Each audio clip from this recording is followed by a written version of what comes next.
E aí, pessoal, tudo bom? Vamos embora.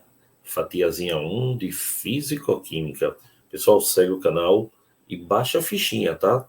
O link tá embaixo, clica, baixa a ficha para você. Vamos embora. Olha aí, a gente tem, ó, o volume de uma massa fixa de um gás, a pressão constante é diretamente proporcional a... Pessoal, rapidinho. A gente tem aqui o quê? A gente sabe que tem a relação entre três variáveis de estado que a gente pode relacionar aqui: pressão, volume e temperatura. Não é verdade? Então, a pressão, o volume e a temperatura, elas têm uma relação, elas apresentam uma relação. Por exemplo, primeiro, se eu tiver uma massa a pressão constante, se a pressão não varia, qual é então a relação entre temperatura e volume?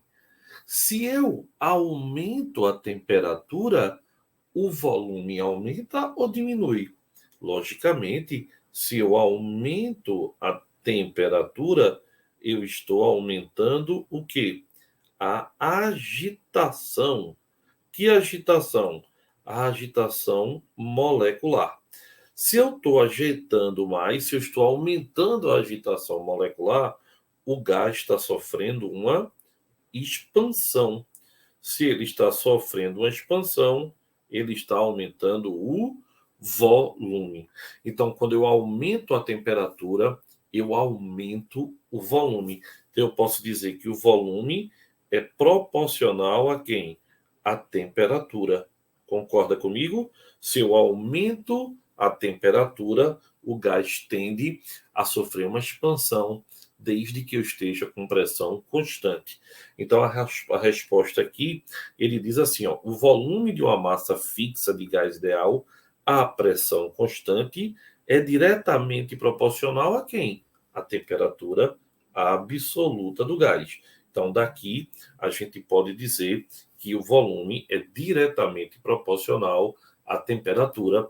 Resposta da primeira questão, letra D. Bem direta, né? Então lembre-se, as variáveis de estado, pressão, volume, temperatura, e ainda posso botar o número de mol. Ele relacionou agora quem?